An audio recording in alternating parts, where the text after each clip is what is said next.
السلام علیکم ورحمۃ اللہ وبرکاتہ۔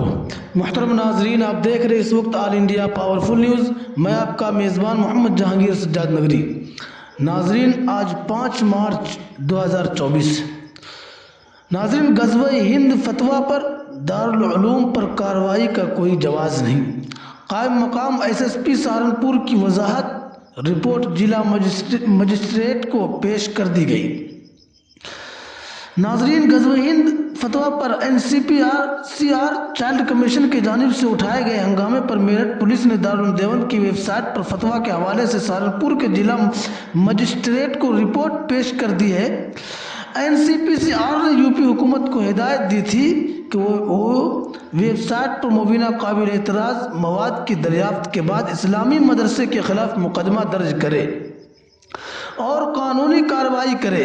اس ضمن میں سہارنپور کے قائم مقام ایس ایس پی ابھیمنیو نے تصدیق کی ہے کہ رپورٹ سہارنپور کے ضلع مجسٹریٹ ڈاکٹر دنیش چندر کو پیش کر دی گئی ہے۔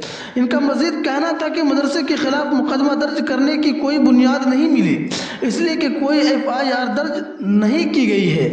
وہیں دارالعلوم دیوبند کے ترجمان اشرف عثمانی نے فون پر ہندوستان ٹائمز سے بات کرتے ہوئے کہا کہ ادارہ میں جمعرات کو ختم ہونے والے شورا اجلاس میں اس معاملے کو پیش کیا گیا۔ عثمانی نے بتایا کہ ممبران شورا نے فیصلہ کیا کہ اگر انتظامیہ غزوہ ہند والے فتویٰ پر کوئی قانونی کارروائی کرتی ہے تو ادارہ عدالت جائے گا۔ ترجمان اشرف عثمانی نے مزید بتایا کہ فتویٰ 2008 میں ادارے کی فتویٰ ویب سائٹ پر اپلوڈ کیا گیا تھا اور اس میں صرف حدیث کا حوالہ تھا۔ غزوہ ہند کے بارے میں ادارے یا کسی مفتی نے اس پر کوئی تبصرہ نہیں کیا تھا۔